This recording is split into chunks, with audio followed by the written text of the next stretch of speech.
Super excited to have another special guest on today's Purpose Party, celebrating their purpose stories leading to their purpose journey. And like the rest of the stories, I'm going to hear this story along with you as it unfolds. So, want to give a big warm welcome and thank you so much for joining us, Moni. Thank you, Rose. It's such a privilege to be here and an honor. Thank you for inviting me and allowing me to speak on your podcast. Uh, as as you know, I live in Australia. I live on the Sunshine Coast in Queensland. I've been here for about 20 years, and I work as a family doctor here.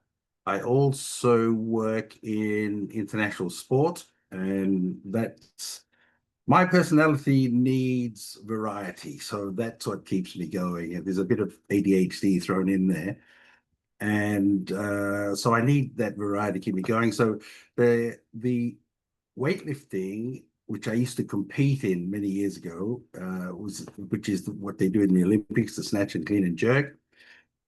That allowed a lot of opportunity for me. And now, as a doctor, I am doctor for the Commonwealth weightlifting and doctor for Oceania and doctor for the Australian weightlifting.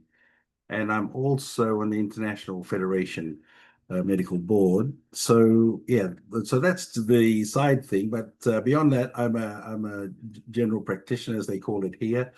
I have two beautiful girls, 10-year-old and a 13-year-old. And they've started weightlifting actually recently, so that's quite interesting. So they're enjoying that. I was thankful for that. And there's a story behind why they started. And my wife has started. She was very skeptical when we first got married, saying, "Why do people put so much money into sport?" And she hadn't seen much of the impacts that it has on young people's lives, and also broadly for the nation itself when they do things, and the feel good factor that it has for a lot of people, let alone the young men and or the young lady and their families. So that's quite a powerful area to be involved in. It means a lot to me. But I was born in the Pacific in Tonga, and my parents were missionaries in Papua New Guinea.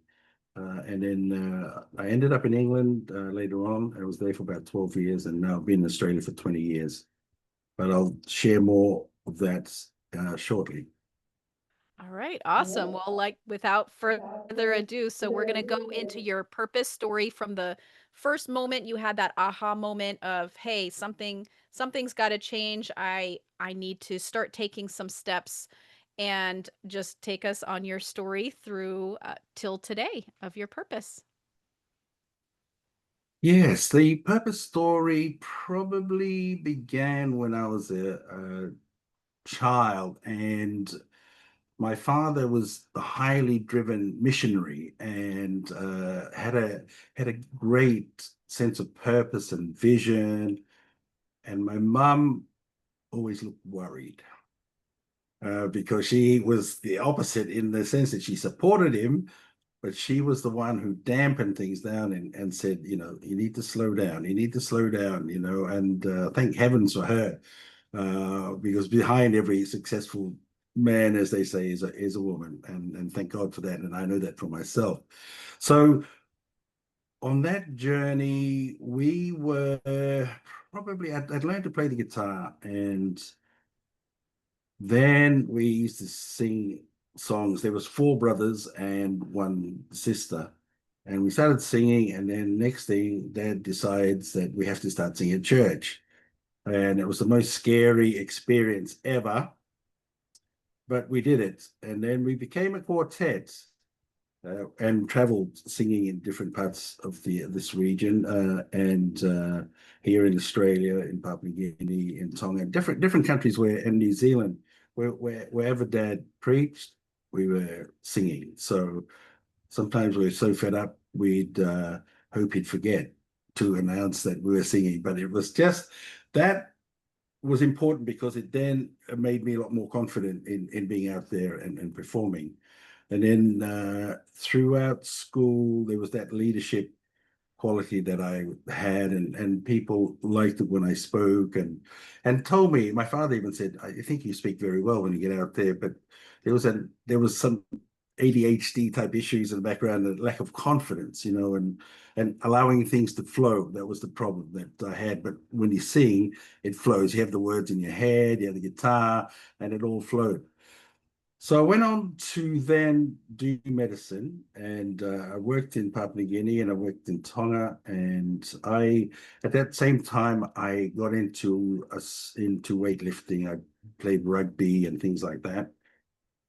And I found I didn't enjoy, I love team sports and I'm a team player, but I didn't like coming off a field and blaming each other for blaming the scrum half or blaming some player for letting the team down.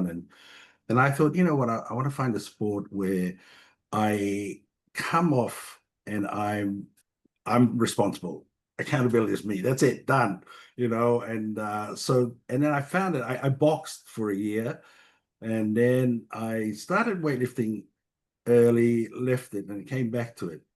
And I found my place in that I could focus, I could do all the things I wanted to do and make things happen. So there was a whole lot of visualization, there's a lot of training, discipline to get to where I wanted and to try to control things under pressure. That was one of the biggest things I found. So I learned about deep breathing, focusing, imaging, and solidifying things before. I can't think of the name of the word, but it's just getting things solid before you lift, and it got to the point where I was so controlled that my breathing was right.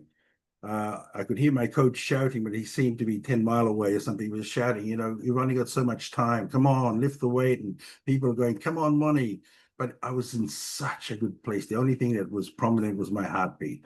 And to get to that stage of focus and the anchoring. So I always anchored with 3 deep breaths before I lifted. And so the weights would go up and you think, how in the heck did they get there? So that gave me a lot of confidence in myself and a lot of self-belief. And in that I planned meticulously because Tonga had paid for my tertiary education.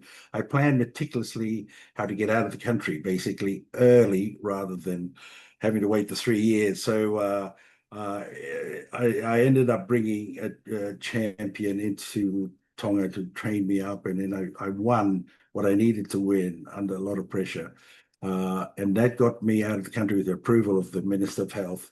And then I went on to England. And from England, I didn't lift anymore. I played a lot more rugby then. I was, achieved that side of things. And then I came to Australia.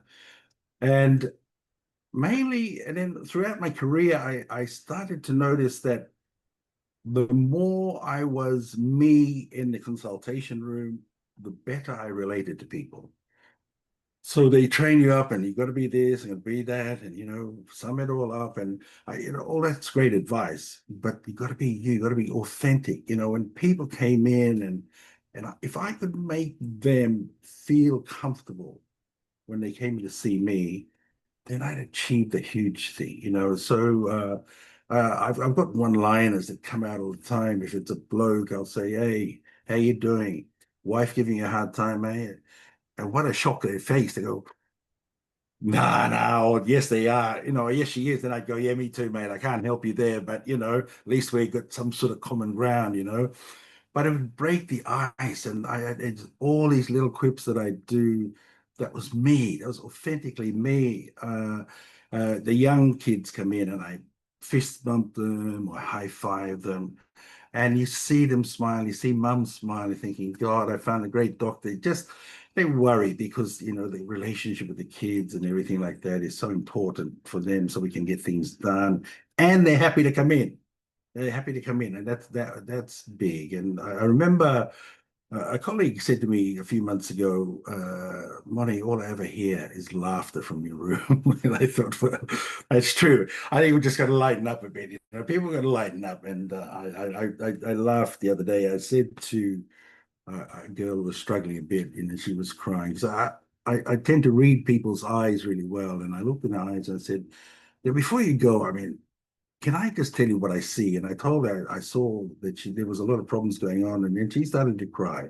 At least it opened the door, and in the midst of all that, I thought, let's just see if I can bring out some laughter. So she was sobbing away, and I said, you know what?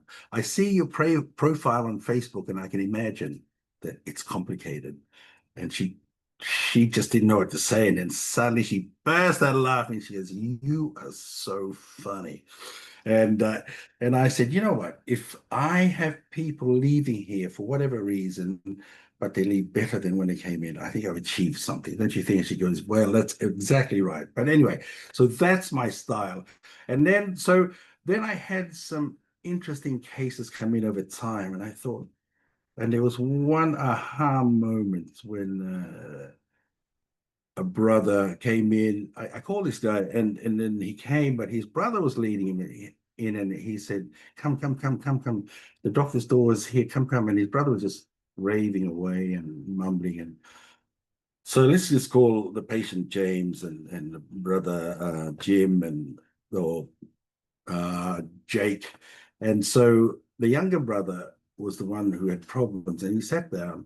And I looked at him, and then I looked at brother, and his brother stood up, Jake, and he said, "Doc, this is my brother. He has nothing. He has drug issues, he has alcohol issues, he has no job, he has no money.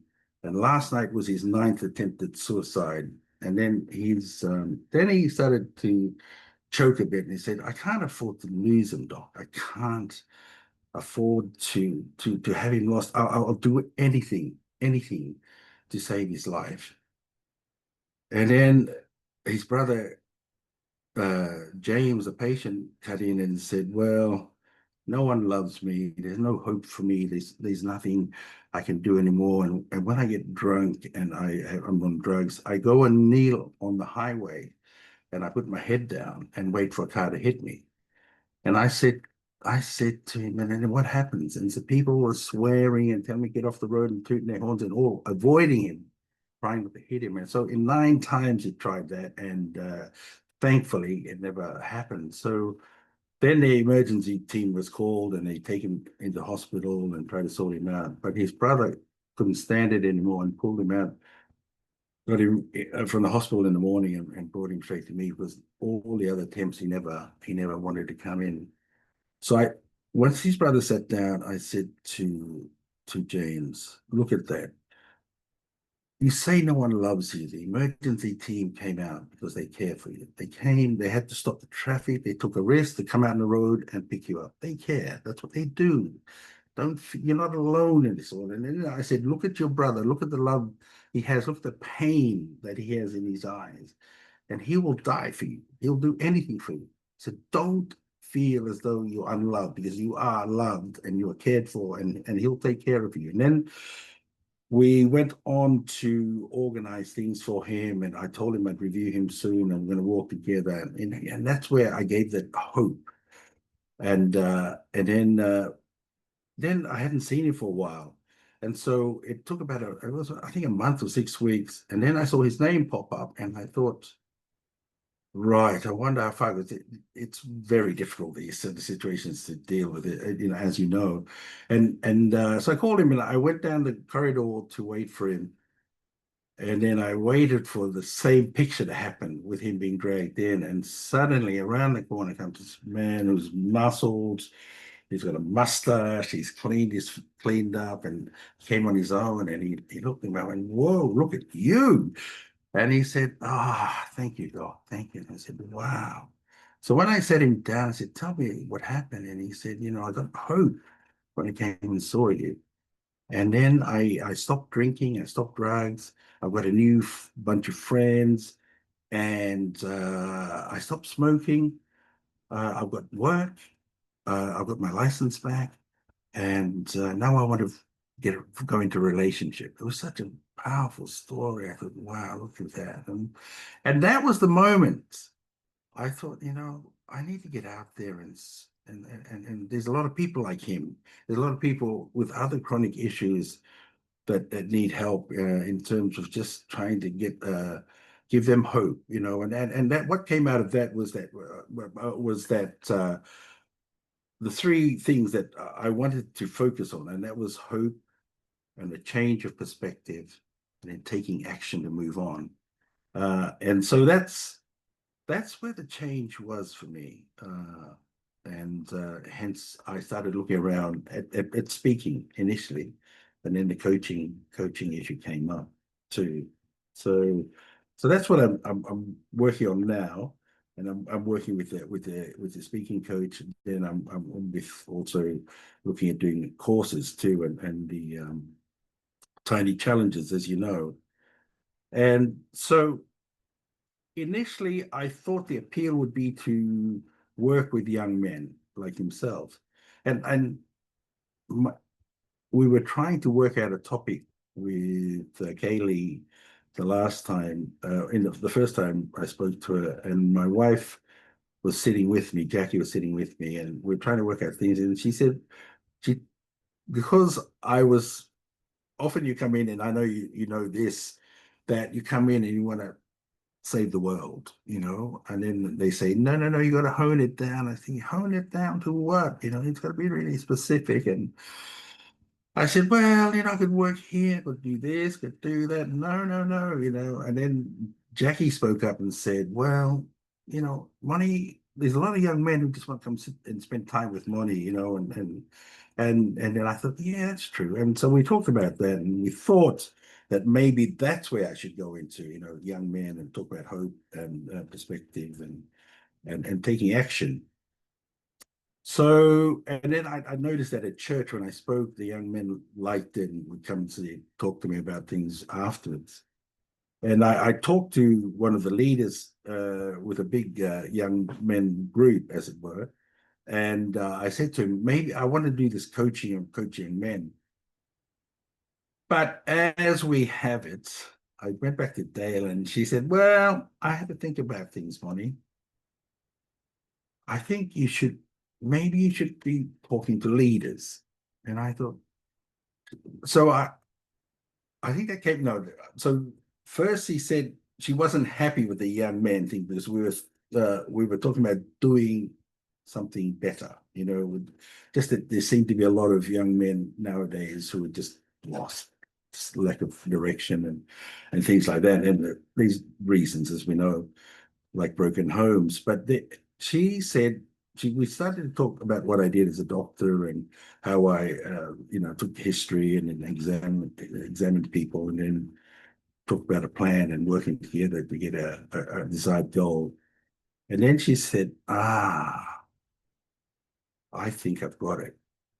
And it was a bit out of the blue, but then I started to say, and the topic was the shepherd leader, because I had told her there's a lot of patients I see that come in because of poor leadership. So they're suffering from marital breakdown, they're depressed and stressed, and all these things. And then I sent her a copy of something on LinkedIn, I think it was Simon Sinek, who said about 57% of people, up to 70%, leave a job not because they hate the job, but because of the leadership. And I thought, wow, this is more and more things come in. And she said, the most highly demanded keynote speaker is the one to corporates.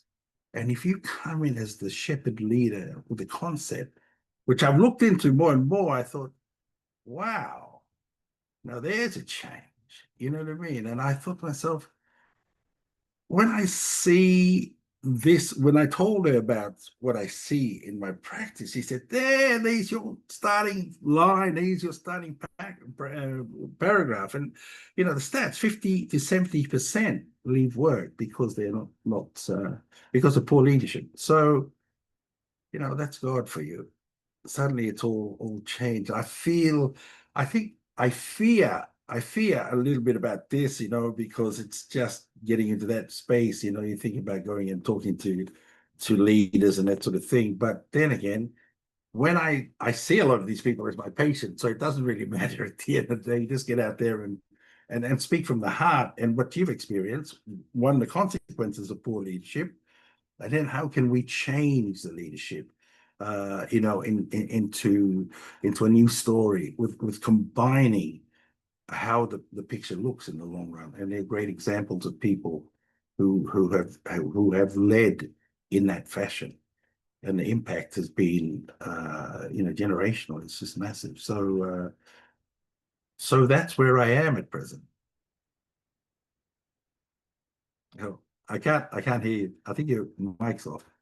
What an Yeah. amazing journey, just going from, dumbbells to doctor to now you get to be a leader and help, just through leadership you're going to help so many, and that will trickle down. The ripple effect will be to young men.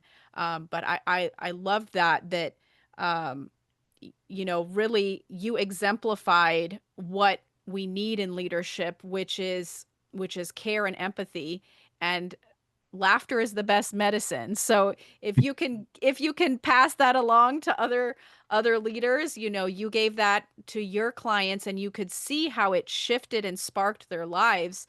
So if you can create that in leadership, it will be very powerful shift for the world, and it is much needed. I've had good leadership and I've had bad leadership, and most of my life I've been an entrepreneur. But I actually had such good leadership that I didn't want to leave a job, a corporate job, Yeah. because my leader was so amazing. And so when you have that leader, it's just like having that one teacher that believes in you. When you have that one leader that believes in you and gives you that, you know, uh, green light to go and to support you and to not be the micromanager, which no one likes. It's such a simple formula to being a good leader. So I'm really excited to see you do that journey, and just want to celebrate, you getting here and now you seeing your purpose so clearly and who you can help. So celebrating your journey to where you are today.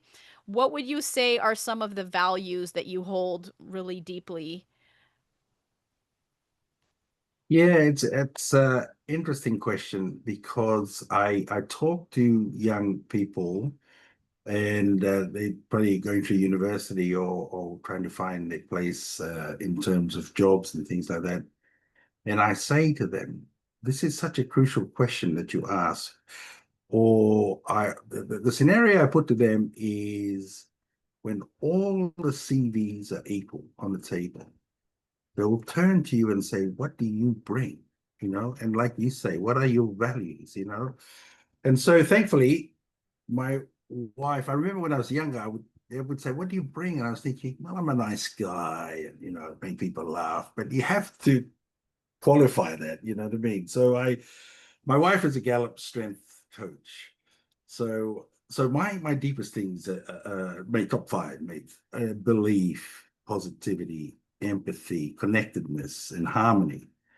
So those are my values that drive me on. And when I look at speaking and what I do in my clinic and that, it's really based around that. And of course, my faith and that just that deep connection with people that I want to get and just let them know that I feel their pain. There's that empathy part of me that is so deep that I really want to connect and help if I can in any way.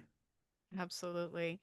Yeah, every little connection and every little spark, but you're right. It's what we bring to the table that creates that energy, that starts that energy, that gives them, the permission to become who they are.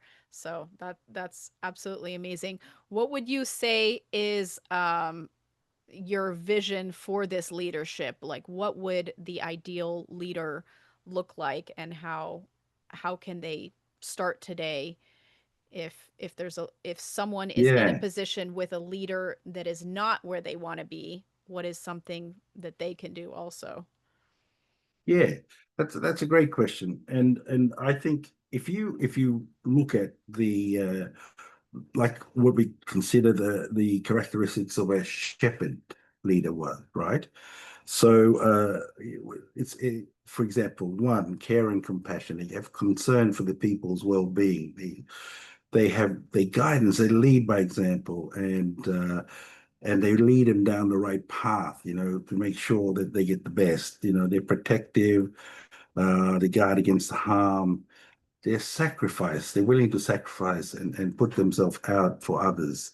They service orientation, they're there to serve. And the presence, they're easily contacted and they're around.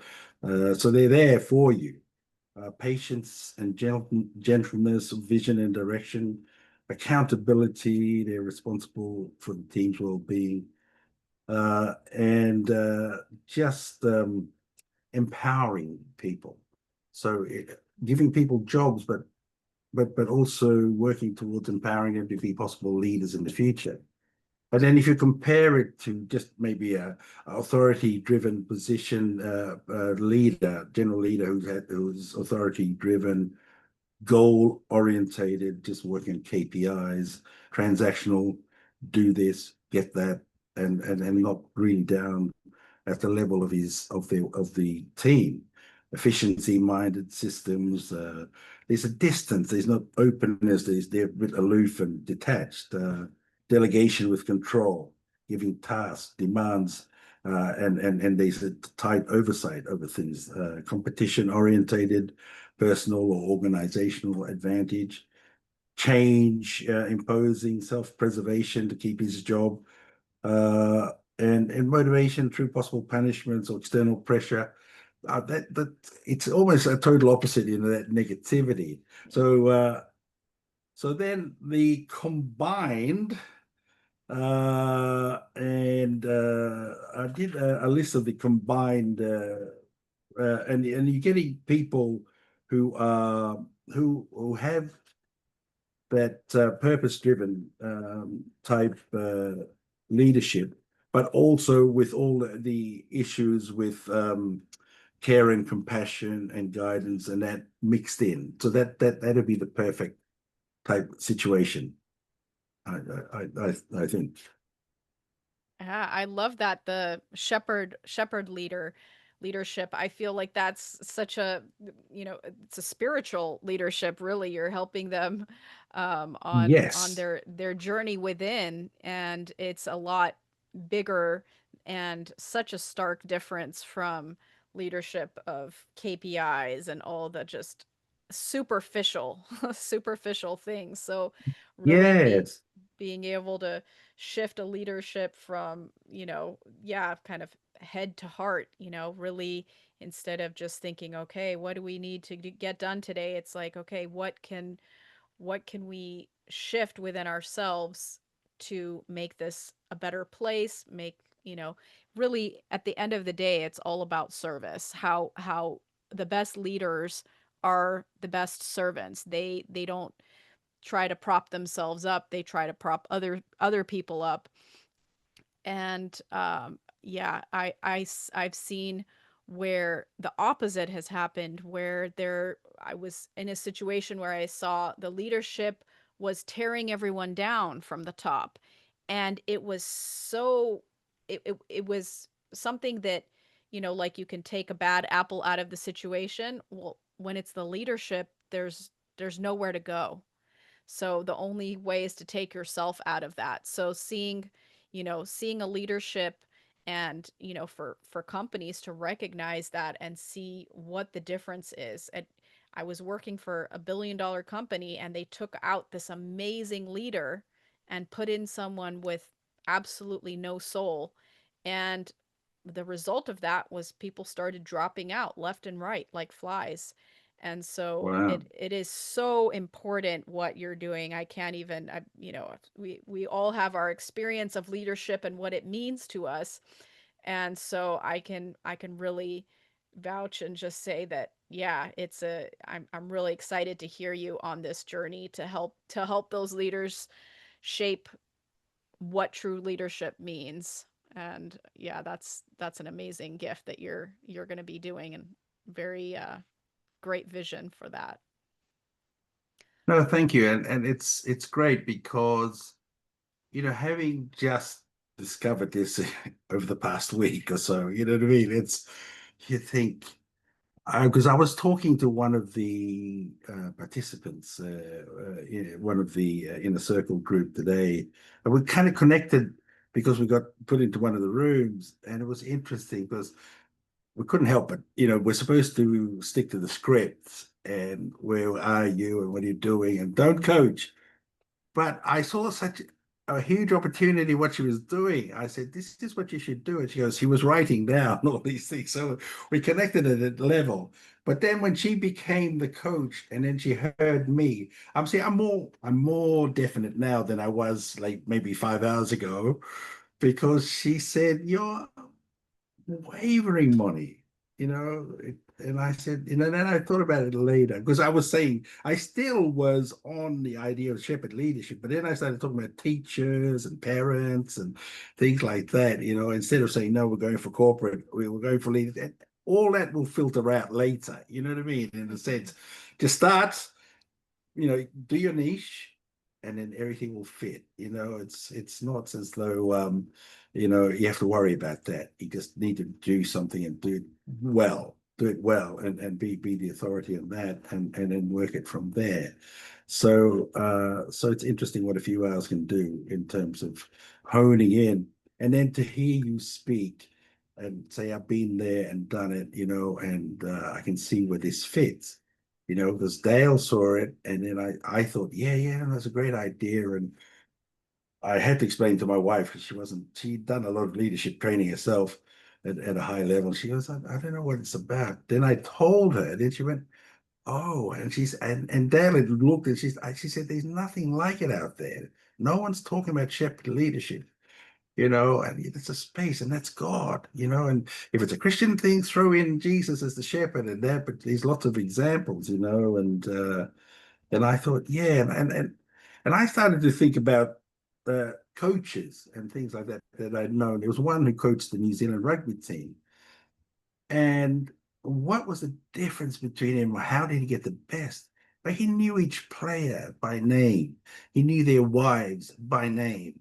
He knew how the family, how many children they had, and how's little Johnny, and how's James, and how's your wife Linda, and that kind of connection is priceless. I mean, these guys would die for you in the field. You know what I mean? It's just when you got that, it's a father-like figure.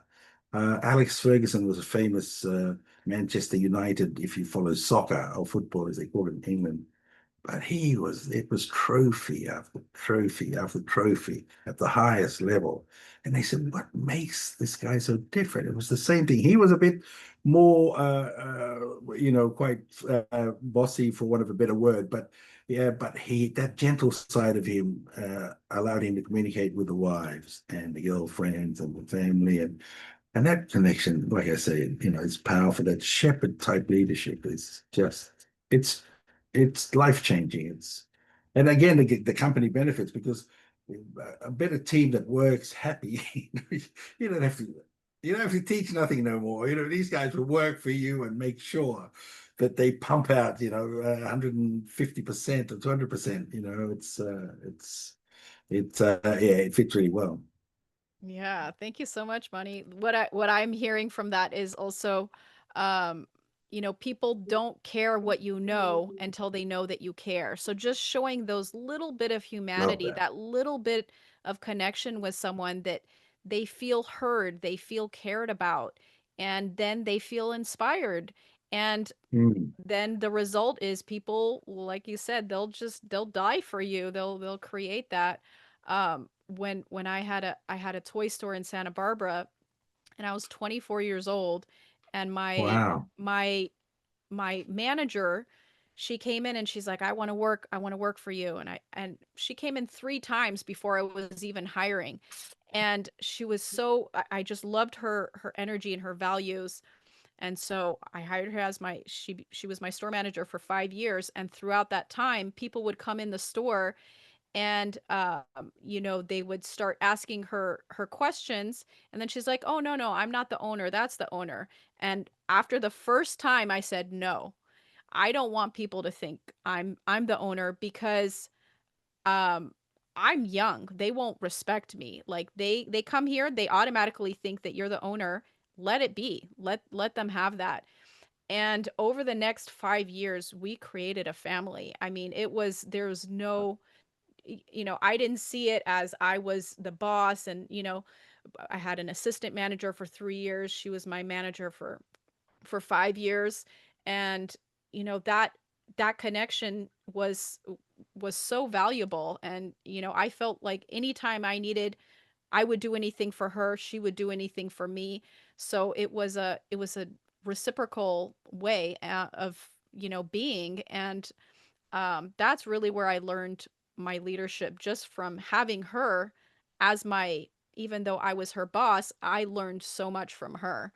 And that's why I'm really inspired by that kind of leadership. When I see people that don't try to micromanage or take all the glory, that they help rise other people instead, that shows true leadership to me. I learned that a lot through, connections I've had over the years.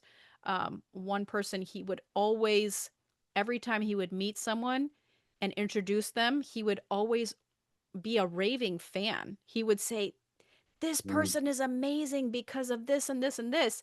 And instantly, when he would introduce me or other people, we would all feel valued and feel appreciated. And, so there's just little things that leaders can do that can really impact the people around them. And, I feel that with Kaylee is, wow, she believes in me, or Dale, or, like the amazing people Mm. we have in our family, is that just when they give us their belief, their borrowed belief in us, then it gives us the confidence that, oh yeah, maybe I can be a speaker, maybe I can do this, maybe I can shift that. So, that's my definition of leadership, is helping people see what's the best in them and how they can, you know, give that gift and inspire others to find theirs. So, again, Yeah, thank no, that's yeah. Then thank you for inviting me. Or give me the chance to apply, and opening it up to people. And you've got more and more people responding and able to tell their story. And this is the first, so this is the second. Yeah, it's such a privilege and an honor. Thank you. Yeah, thank you so much, Moni. And I would love to follow up in, once you're on this journey a little bit longer, see how things are unfolding. Our purpose is ever unfolding, and we always have something new to share and inspire other people with new stories. So would love to have you back, and thank you so much. Is there any Thank last, you. what would be some last words of wisdom that you would like to share with maybe anyone out there? I forgot to mention one thing, and that is and that'd be my last thing, because the push to talk has been for a number of years. So that was from back when I was younger. Then when I was involved in weightlifting and things like that. And we have MCs in the competitions and right up in the big competitions. And one guy is the number one MC, and he was pushing me to do it. And I said, no, no, no. And it was in Fiji last year during the Commonwealth Championships. He said, just do the medals. And I started doing, but it was online, and I was announcing online. And then after two or three of those, he said, everything sounds good. He said, do you want to take over? I said, mate, I want to take over. I'm enjoying this. Plus the feedback was good. So that's where a lot of confidence came. So it went from one, and that the other thing is I brought my own style. I brought Moni to the platform, and that people loved. There's another guy who's now the number one in the world. He's a Canadian, and he's a good friend of mine, and I'd helped him get where he was. And we laugh every time we meet. And he said, do you remember what you told me? I said, yes. One, I told you in Israel, and it was a terrible MC. That was your moment. You had to go and get it. And the hierarchy of the International Federation were there, so they needed to hear your voice. And you did it. And when he came on, he was fantastic. And against the background of a really poor MC, he just shone. But he's shone even more now. He's all over the world with that. But two, he said, you told me one more thing. And I said, what's that? He said, I said, I forget. He said, if they ring you and ask you, just say yes, then work it out how to do it. You know what I mean? So that sort of thing. So that's come now. I did the Commonwealth Championships in India, I did part of that. I've done stuff in Asia and Australian championships, and it's yeah, and so yeah, what I'd leave for people is find out who you really are, your authentic self. I shared this in church in all the silly things I did because that was me, and no one else dared to do it. Moni does, and stuff like that. And I could tell you a lot of funny stories, but at the end of the day, authenticity is important. And then be daring, say yes and work out how to do it, yeah, podcast or whatever you want to do and start it. You got to get started. And that's important. Be daring because the fortune favors the brave. I love that. Be daring, say yes, and then figure it out afterwards. Figure Yes. it out along the way. Thank you so much, Moni. It's been such a pleasure and an honor to hear your journey. And yeah, just very grateful to have you on today. Thank you so much. Thank you. Thank you so much. Appreciate it.